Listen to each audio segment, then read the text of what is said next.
The metal floor was cold against Hana's cheek. She woke up slowly, her head pounding like someone had hit it with a hammer. The last thing she remembered was the cargo bay of her ship.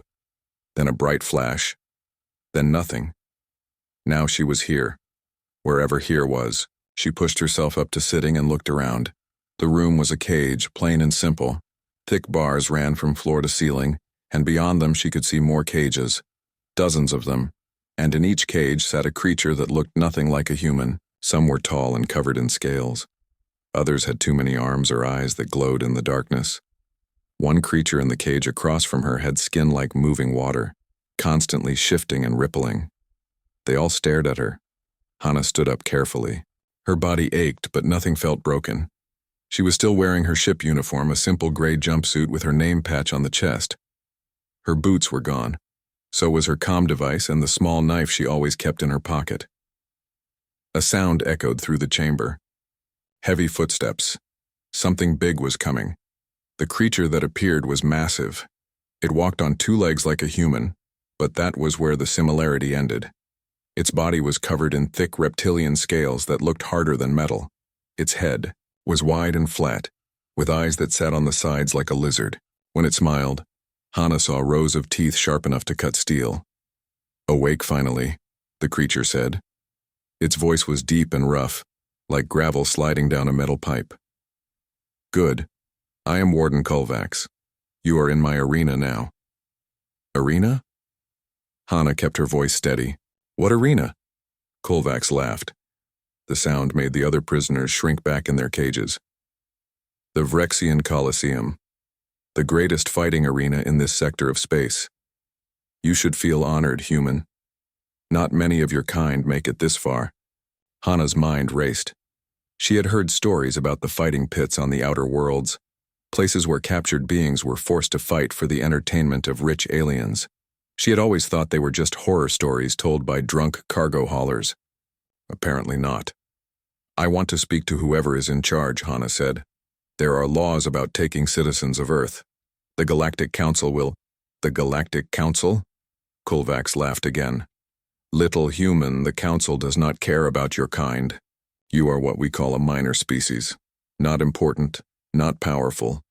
Just meat." The word hung in the air like a threat. Kulvax moved closer to the bars. "In 3 days you will fight in the Grand Exhibition match. It is a special event. Very popular. The noble families from across the sector will come to watch." "I'm not a fighter," Hana said. "Everyone is a fighter when their life depends on it." Kulvax turned to leave, then stopped. "Oh, and your opponent will be Vorath, our champion. He has killed 47 fighters in the arena. You will be number 48. The warden walked away, his footsteps fading into the distance. Hana stood at the bars for a long moment. Then she heard a familiar voice from somewhere down the row of cages. "Hana? Hana, is that you?" Her heart jumped. "Do-hyun!" Thank God. The voice was definitely Do-hyun, her captain. "I've been here for 2 days. I thought they killed you when they took you off the ship." "I'm okay," Hana called back. She couldn't see him, but knowing he was alive made her feel less alone. "What happened? How did they catch us?" "Tractor beam," Do-hyun said. His voice was bitter. "We were running a simple cargo job. Then these ships came out of nowhere and grabbed us. I tried to fight back, but there were too many." "How many others from the crew?" There was a pause. "Just us. The others were in the cargo bay when they vented it into space." Hana closed her eyes. The crew had been 5 people, now just 2. She had known them all, eaten meals with them, joked with them during long flights between stars. Now they were gone. "Listen to me," Do-hyun said, his voice urgent. "You can't fight this Vorath thing. I've seen footage of his matches on the screens they show us. He's huge, Hana. He's fast, and he's killed everything they've put against him. You have to find a way out before the match." "There is no way out," said a new voice. It came from the cage next to Hana's. The creature inside looked old, its scales faded and scarred. "I am called Grix. I fought in this arena 20 years ago. I was lucky. I survived. But I have seen hundreds die. The warden is right about one thing. When you step into that sand, you are already dead. Thanks for the encouragement, Hana muttered. Grix moved closer to the bars between them. His eyes were sad and old. I do not mean to be cruel, I only speak truth. Vorath is not just strong, he is a perfect killer. His species evolved as apex predators. They have no natural enemies, and he is the best of his kind. What about humans? Hana asked. What do you know about my species? Grix tilted his head. Humans? You are weak. Slow. You have no claws, no armor, no venom. Your bones break easily. You die from the smallest injuries. He paused. No offense intended. None taken, Hana said, though his words stung because they were partly true. A screen flickered to life on the wall between the cages. Images appeared showing different areas of the arena. One image showed the fighting pit itself, a massive circle of sand surrounded by walls and seats that rose up into the darkness. Another showed a crowd of aliens all dressed in expensive clothes, all laughing and drinking. Then the screen showed Vorath. Hana stepped closer to get a better look. The champion was massive, easily 9 feet tall. His body was covered in a dark exoskeleton that looked like natural armor. He had 4 arms, each ending in blade-like appendages. His face was insect-like, with mandibles that clicked and twitched. In the footage, he was fighting some kind of bear creature twice the size of an earth grizzly. The fight lasted less than a minute. Vorath moved with terrible speed, his blades flashing, and then the bear was on the ground, not moving. The other prisoners were watching too. Some laughed. Others shook their heads. You see? Grix said quietly. There is no hope? Hana didn't answer. She watched the footage loop again, studying every movement Vorath made. The way he attacked, the way he moved. The brief moment after each kill when he raised his arms in victory. Hey, human, called a voice from another cage. The creature inside had too many teeth and eyes that glowed yellow. I will bet my food rations that you die in less than 10 seconds. Anyone want to take that bet? Laughter echoed through the cages. Hana ignored them. She moved to the back of her cage and sat down against the wall. Then she started to stretch. First her legs, then her arms, then her back. Basic movements, nothing fancy. The kind of stretches she had done every day for the last 6 years since joining the Earth Defense Force. What are you doing? Grix asked. Getting ready, Hana said simply. She stretched for an hour. Then she did push-ups, then sit-ups, then more stretches. Her body was stiff from being unconscious, but the movements helped. They always helped. They cleared her mind and reminded her body what it could do. Do-hyun called to her a few times, but she didn't answer. She needed to focus. When she finally stopped, it was dark. Most of the other prisoners had fallen asleep. Hana sat against the wall and closed her eyes. She thought about Earth, about the training facility where she had learned to fight, about her instructor. Master Kim, who had taught her that size, didn't matter as much as people thought. Physics doesn't care about feelings, Master Kim used to say. A small fighter who understands leverage can defeat a big fighter who relies only on strength. Hana opened her eyes and looked at the screen, which still showed footage of Vorath's victories. 3 days. She had 3 days to figure out how to survive. She smiled slightly in the darkness. 3 days was more time than she needed. The first full day in the cage passed slowly. Guards came twice to give them food and water. The food was a gray paste that tasted like metal and dirt. Hana ate it anyway. She would need energy. Between meals, she exercised. She couldn't do much in the small cage, but she could move. She practiced footwork, shifting her weight from one leg to the other, always staying balanced. She practiced hand strikes against the air, keeping her form perfect. She had done these movements 10,000 times before. Her body knew them like breathing. The other prisoners watched with confusion. Why does the human keep moving? One asked another. Maybe her species goes crazy before death, came the answer. Hana ignored them. She focused on her breathing, on the feeling of her muscles warming up, on the calm center she always found when training. Master Kim had taught her that fighting was 90% mental. The body was just a tool. The mind was the weapon. On the second day, Grix spoke to her again. "I have been thinking," the old fighter said, "about what you asked. About humans." Hana stopped her exercises and came to the bars. "And? I fought alongside a human once, many years ago before I came to this cursed place. His name was Taman. He was a soldier in the border wars. What happened to him? He died saving my life." Grix's voice was quiet. "We were ambushed by raiders.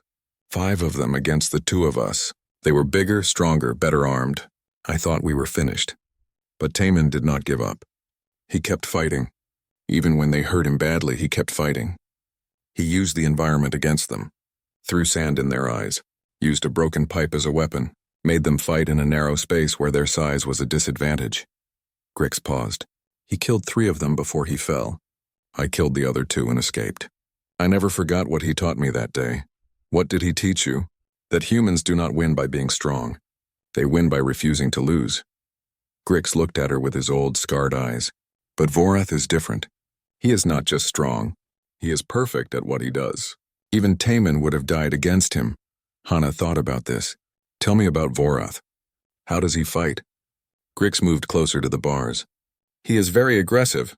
He attacks immediately, trying to end the fight fast. His species has incredible reflexes, and his exoskeleton is nearly impossible to penetrate. He uses his 4 arms to strike from multiple angles at once. Does he have any weaknesses? If he does, no one has found them. I have watched every match he has fought." "He is always in control." "Always dominant." "Everyone has weaknesses," Hana said. "Sometimes you just have to know where to look." That night the screen showed footage again. This time it was not just Vorath. It showed different matches from arena history. Hana watched carefully. She saw how the fights flowed, how the sand affected movement, how the lighting created shadows, how the crowd's noise could distract a fighter. She also noticed something else. In every match, the crowd wanted blood. They wanted to see fear. They wanted to see suffering. A fighter who showed weakness was mocked. A fighter who showed fear was already defeated in their eyes. Do-hyun called to her from his cage. "Hana, I've been talking to some of the others. There might be a way to get you out of the match. If we can get a message to the Galactic Enforcement, maybe they could—" "There's no time," Hana said. "And even if there was, help wouldn't arrive in time. So what are you going to do? You can't seriously think you can beat this thing." Hana didn't answer right away. She was thinking about her training, about all the lessons Master Kim had taught her, about the nature of combat itself. Humans were not the strongest species. They were not the fastest. They had no natural weapons, no armor, no venom. For most of their history on Earth, they were prey animals. They were hunted by creatures with bigger teeth and sharper claws. But humans survived, not by being stronger, but by being smarter, by working together, by making tools, by learning to use everything around them as a weapon. And somewhere along the way, humans learned something else. They learned how to fight things that were bigger than them. "I'm not going to try to beat him," Hana finally said. "I'm just going to make sure he doesn't beat me." "That makes no sense." "It will," Hana said. On the 3rd day, everything changed. A guard came to Hana's cage. He was smaller than Kovacs, but still twice her size. He opened the cage door and gestured for her to come out. "The warden wants to see you," the guard said. Hana followed him through the corridors beneath the arena. She could hear the crowd above. Thousands of voices cheering and shouting. The sound vibrated through the walls. They reached a room with better lighting than the cages. Kovacs stood in the center, looking at a holographic display that showed betting numbers. When Hana entered, he turned to face her. "The odds against you are now 10,000 to 1, Kovacs said. He seemed amused. "The nobles are very excited. They have not seen a human fight in many years. They think it will be entertaining to watch Vorath tear you apart." "Why am I here?" Hana asked. Kovacs walked closer. His massive frame cast a shadow over her. "I am going to offer you a choice. You can fight Vorath and die badly. It will be painful. It will be humiliating, and it will last as long as Vorath wants it to last." He paused. "Or you can agree to make it entertaining. Fall down a few times, show fear, beg for mercy. Give the crowd what they want. If you do this, I promise that Vorath will kill you quickly, and I will release your captain." Hana looked up at the warden. "And if I refuse? Then both of you will die slowly." Hana was quiet for a moment. Then she said, "I'll think about it." Kovacs's eyes narrowed. You will think about it? Human, you do not understand your situation. You have no power here. No options. No hope. I understand perfectly, Hana said. You want me to be afraid. You want me to act like the victim so your audience feels powerful. But I'm not afraid. And I'm not going to give them what they want. The warden stared at her. Then he laughed, a harsh sound that echoed off the walls. Such bravery. Such foolishness. It does not matter. Tomorrow you will learn that courage is nothing against true power. He waved his hand. Take her back. The guard grabbed Hana's arm and pulled her toward the door. As she left, she heard Kolvak speak one more time. Enjoy your last night, human. Tomorrow the galaxy will forget you ever existed. Back in her cage, Hana sat against the wall and closed her eyes. She let her mind go quiet, the way Master Kim had taught her. No fear, no anger, just calm focus. She thought about her training, about the thousands of hours she had spent learning how to fight. Not sport fighting with rules and referees, real fighting. The kind where everything was a weapon and the only rule was survival. Master Kim had been old when Hana met him. He had fought in 3 wars and trained soldiers for 40 years. He was barely 5 feet tall and weighed maybe 100 pounds. But Hana had seen him defeat men twice his size without breaking a sweat. Size is just a number, Master Kim would say. What matters is understanding how bodies work. Physics, leverage, balance. These things do not care how big you are. A small force applied to the right spot can defeat a large force applied poorly. Hana remembered the first time she sparred with a large opponent. She had been nervous. The man was huge, all muscle and confidence. Master Kim had watched from the side. What do you see? He had asked her. Someone bigger than me, Hana had answered. Wrong. You see someone who relies on size. Someone who has never needed to learn proper technique because he could always just overpower people. His size is not his advantage. It is his weakness. He does not know how to fight someone who will not be intimidated. The match had lasted 20 seconds. Hana won. She opened her eyes and looked at the screen, which showed Vorath training in a private chamber. The champion was fast, incredibly fast. But Hana noticed something. Every attack followed the same pattern. Right arms high, left arms low. He always committed fully to his strikes. No hesitation. No holding back, that was it. That was the weakness Grix had said did not exist. Vorath was too confident. He had never needed to be careful because nothing had ever hurt him. He fought like someone who knew he could not lose. But in combat, the moment you think you cannot lose is the moment you are most vulnerable. Hana smiled. What are you thinking about? Grix asked from the next cage. My old teacher, Hana said. He used to tell me that the bigger they are, the easier they fall. I never really understood what he meant until now. You have a plan? Maybe, or maybe I'm just crazy. Hana stood and began to stretch again. Either way, I guess we'll find out tomorrow. That night, Hana did not sleep. She sat in meditation, letting her mind prepare for what was coming.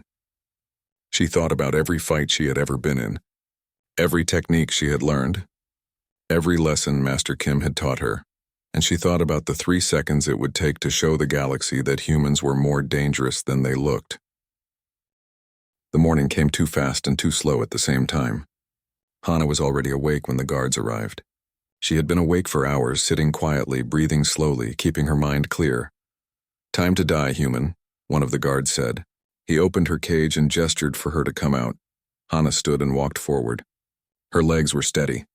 Her hands were loose at her sides. She showed no fear because she felt no fear. There was only the calm focus she had trained herself to find. As they led her through the corridors, she passed Do-hyun's cage. He was pressed against the bars, his face full of worry. Hana, he called out. Remember what I taught you. Remember Earth, remember gravity. She nodded to him once. Gravity. On Earth, everything was heavier. Humans had evolved under stronger gravity than most species in the galaxy. Their bones were denser. Their muscles were built for constant resistance. What felt normal to a human would feel heavy to many aliens. It was a small advantage, but Hana would take any advantage she could get. The corridor opened into a preparation chamber. Other fighters had used this room before her. The walls were stained with blood that no one had bothered to clean. Weapons hung on racks along one wall. Swords, axes, clubs, things Hana had no name for. A different guard stood in the chamber. This one was female, covered in blue scales and wearing armor marked with official symbols. You may choose 3 weapons, the guard said. Choose wisely. Hana walked to the weapon racks. She ran her fingers along the handles of various weapons. They all felt wrong. Too heavy or too light, too long or too short. These were weapons made for alien hands, alien fighting styles. I choose nothing, Hana said. The guard blinked. Nothing? You wish to fight unarmed? Yes, that is foolish. Vorath's arms are weapons. His entire body is a weapon. You will have nothing to defend yourself with. I'll manage, Hana said. The guard shook her head but made a note on her datapad. As you wish. It is your death. Through the walls, Hana could hear the crowd. They were chanting something. It took her a moment to realize they were chanting Vorath's name. The sound was like thunder, constant and overwhelming.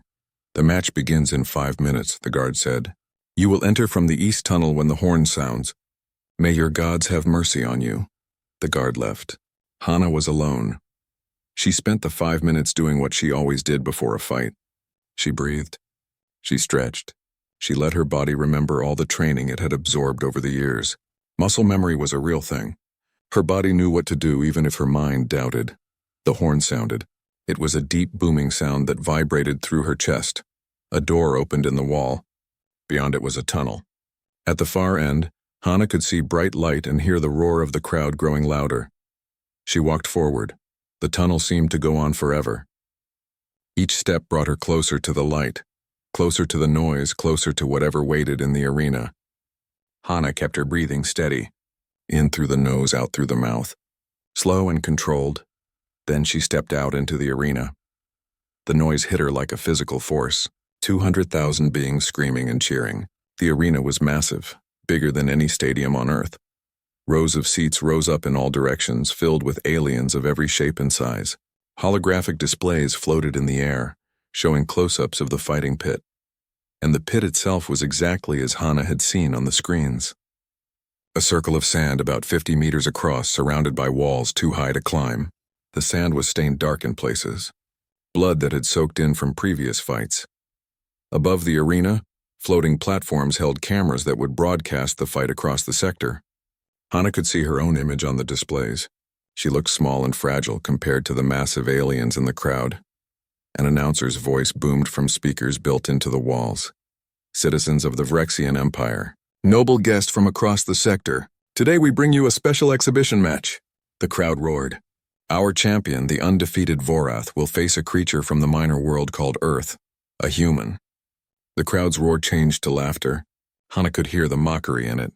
The human female stands 5 feet 6 inches tall. She weighs 132 pounds. Her bone density is rated average for her species.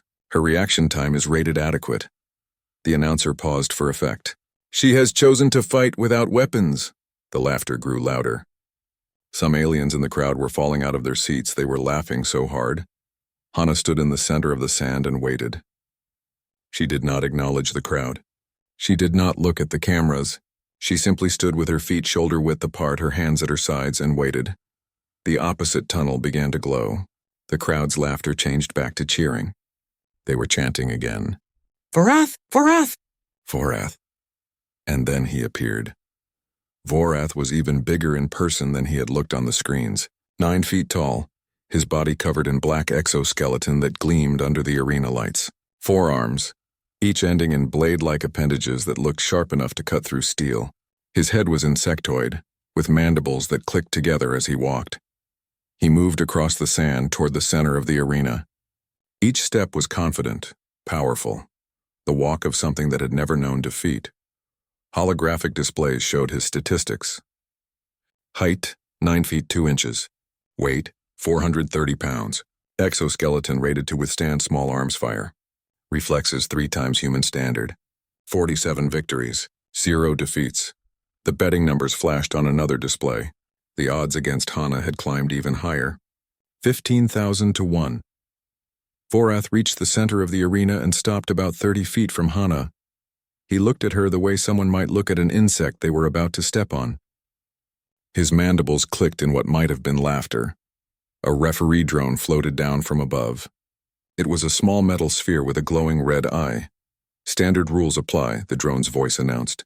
The match continues until one fighter submits or dies. Interference from outside the pit results in immediate disqualification and execution. The eye swiveled to look at each fighter in turn. The match begins in 3, 2, 1. But before the drone finished counting, Vorath moved. He crossed the distance between himself and Hana in 3 massive bounds. This was apparently something he did, attacking before the match officially started. The crowd loved it. They screamed with excitement.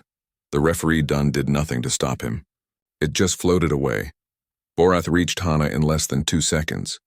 His top right arm came around in a wide arc, but not with his blade. He struck her with an open palm the way someone might swat a fly. The impact caught Hana on the left side of her head and shoulder. The force lifted her off her feet and sent her flying through the air. She tumbled across the sand, rolling end over end until she slid to a stop 30 feet away. The crowd exploded with laughter and cheers. Hana lay still in the sand. Her head was ringing. Her left shoulder screamed with pain. She could taste blood in her mouth. The announcer's voice boomed again, and with a single strike, the champion demonstrates the difference in power. Let us see if the human can even stand. Hana did not move. She lay in the sand, her eyes closed, breathing carefully. Her shoulder hurt badly, but nothing felt broken. The ringing in her head was starting to fade. She had learned something important from that strike. She now knew exactly how strong Vorath was, how fast he could move, how his balance shifted when he attacked, how much reach he had with each arm. It had hurt, but pain was just information, and information was what Hana needed. The referee drone floated closer. "Fighter, you must rise or the match will be called. 5, 4, 3. Hana opened her eyes. She pushed herself up to one knee, then stood. Blood ran from her split lip. She wiped it away with the back of her hand. Then she looked at the blood on her hand, then at Vorath, and she smiled. The smile confused the crowd. The laughter died down a bit. Why was the human smiling? Vorath saw it too. His mandibles stopped clicking. For just a moment he seemed uncertain, but then his confidence returned. He had hit her once and she had flown like a leaf in the wind. He would hit her again and she would break. That was how it always went. He charged forward again, all forearms raised, blades extended this time. He was going to cut her apart. The crowd leaned forward in their seats. This was the moment they had paid to see. The moment when the weak creature died and the strong creature proved its dominance. But Hana did not run. She did not try to dodge away. Instead, she stepped forward. She moved at an angle, closing the distance between herself and Vorath rather than increasing it. This was not what anyone expected. Prey ran away. They did not move closer to the predator. Vorath's attack came down, his blades flashing in the light. But Hana was already inside his reach, too close for the blades to hit properly. She moved like water, flowing around his strikes. Her left hand caught his lower right arm just above the blade. Her right elbow drove up and forward, striking the joint of his exoskeleton at the exact spot where it flexed to allow movement. The impact was precise, focused. All of Hana's weight and momentum channeled into one small point. Vorath felt something he had never felt before. Pain. His arm bent backward at an angle it was not meant to bend. The exoskeleton cracked with a sound like breaking glass. The crowd went silent. Hana did not stop moving. While Vorath was still processing the pain and time seemed to slow down, Hana could hear her own heartbeat steady and strong. She could feel every grain of sand under her feet. She could see exactly where Vorath was vulnerable. The champion was falling forward, his massive body tilted at an angle where he could not recover his balance. His forearms were flailing, trying to find something to grab, something to stop his fall. But Hana had positioned herself perfectly. She was exactly where she needed to be. Grix had told her about the nerve cluster. Behind the lower right thorax, protected by armor that flexed when Vorath overextended. Hana had watched hours of footage, studying that exact spot, waiting to see it exposed. Now it was exposed. As Vorath fell past her, Hana drove both hands forward. Not a punch. A precise strike with her palms together, fingers locked, all her force concentrated into one point. Master Kim called it the spear hand. It was designed to penetrate between armor plates to find the gaps in protection. Her hands hit the nerve cluster dead center. The effect was instant. Vorath's entire body seized up. His nervous system evolved for a different purpose, could not handle the direct trauma to such a critical point. Electrical signals misfired, muscles locked. His legs gave out completely. The champion crashed face first into the sand with a sound like a falling tree. 3 seconds. That was how long it took from the moment Vorath charged to the moment he hit the ground. 3 seconds to change everything. The arena was completely silent. 200,000 beings sat frozen in shock. No one moved. No one made a sound. Even the holographic displays seemed to pause, as if the cameras themselves could not believe what they were recording. Hana stepped back from Vorath's fallen body.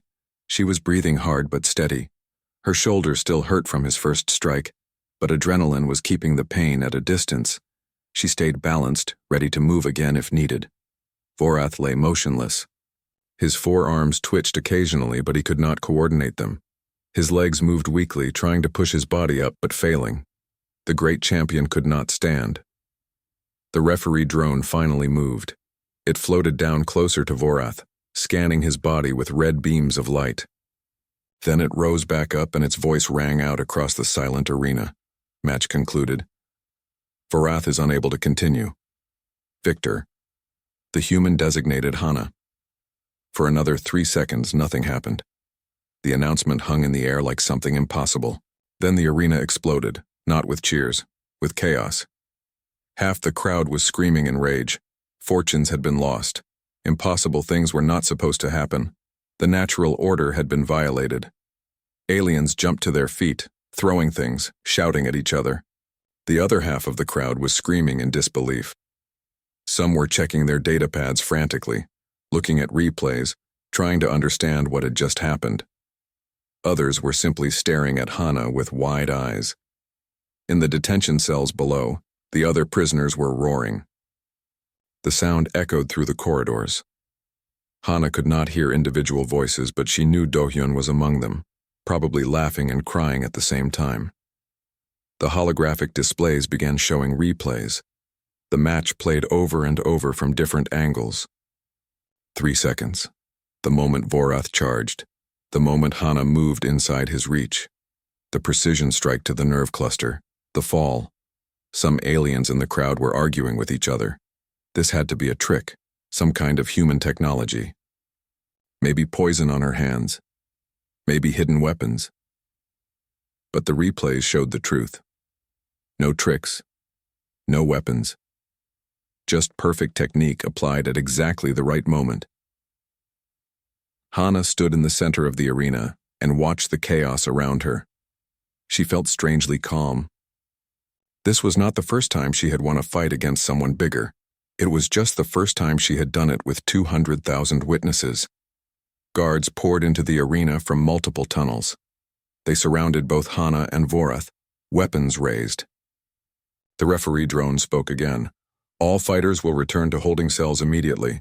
The warden will determine next steps. 2 guards grabbed Hana's arms. She did not resist. They led her back through the tunnel while the crowd continued to rage behind her. As she walked, she heard the announcer trying to calm people down, but his voice was drowned out by the noise. The tunnel was dark after the bright arena lights. Hana's eyes adjusted slowly. Her shoulder was starting to hurt more now that the adrenaline was fading. She would have bruises tomorrow, probably broken blood vessels. But she was alive. They brought her back to her cage and pushed her inside. The door slammed shut with a metallic clang. The guards left without saying anything. Hana sat down against the wall and closed her eyes. She was exhausted. Every muscle in her body was shaking now that the fight was over. She had held herself together through sheer focus, but now that focus was fading and the reality of what she had done was setting in. Hana. Do-hyun's voice echoed from his cage. Are you okay? That was incredible. I can't believe you actually did it. Before Hana could answer, Grick spoke from the next cage. His voice was quiet but full of emotion. I have seen many things in my long life, but I have never seen anything like that. You moved like water, like wind, the way Taemin used to move, but better, faster, more precise. He paused. You honored the memory of my friend today. Thank you. Other prisoners were calling out to her now, some with respect, some with disbelief. The creature who had bet against her was silent. Hana opened her eyes and looked at the ceiling of her cage. I just did what my teacher taught me. Nothing special? Nothing special? Grix laughed, a sound like rocks tumbling.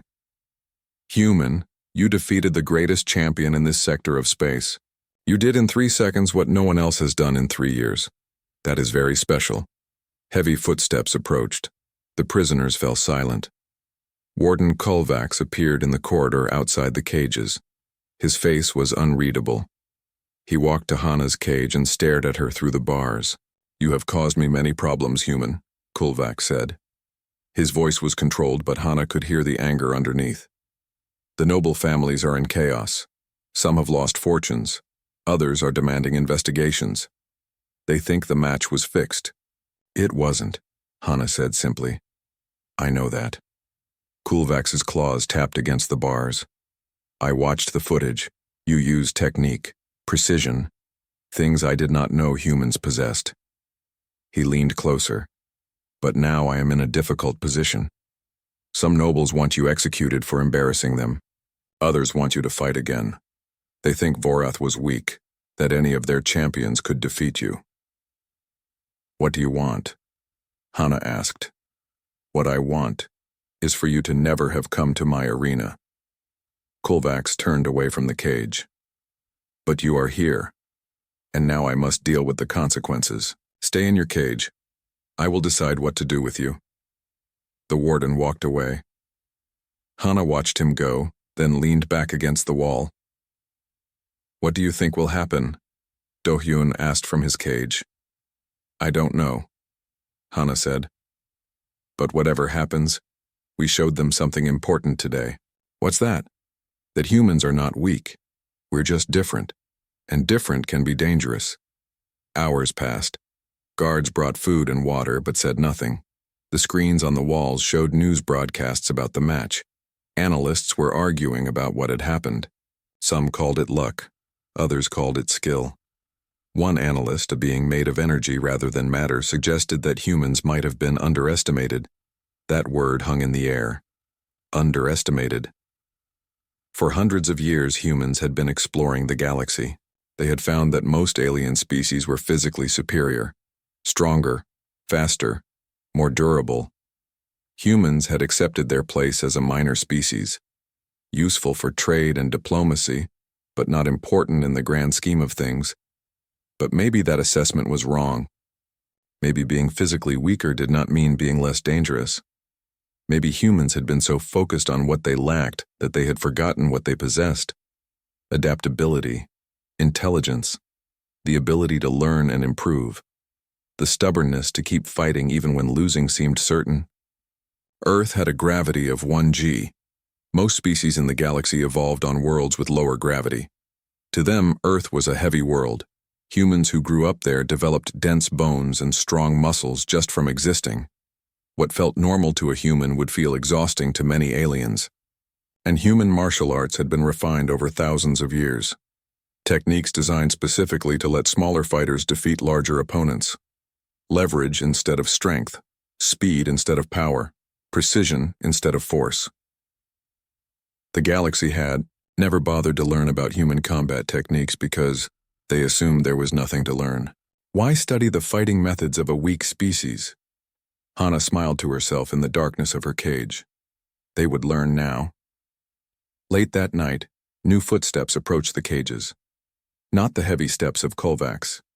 These were lighter, more measured. A figure appeared in the corridor. It was tall and thin, made of what looked like living crystal. Light refracted through its body in rainbow patterns.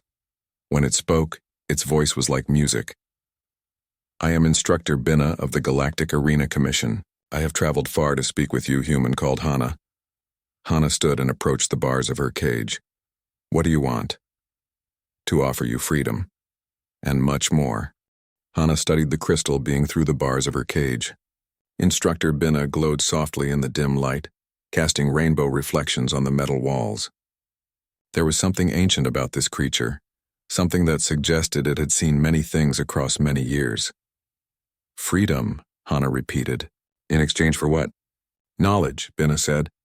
The musical voice had layers to it, like several tones playing at once.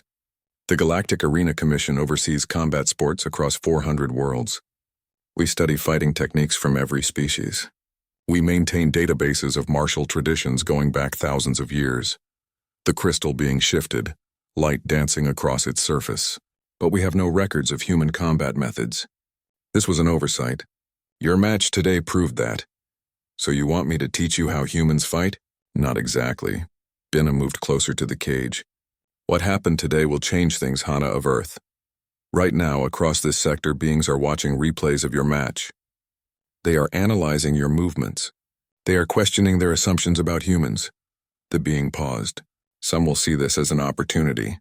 Others will see it as a threat. Either way, your species has become interesting. And in the galaxy, interesting means valuable. From his cage down the corridor, Do-hyun called out, "Don't trust them, Hana.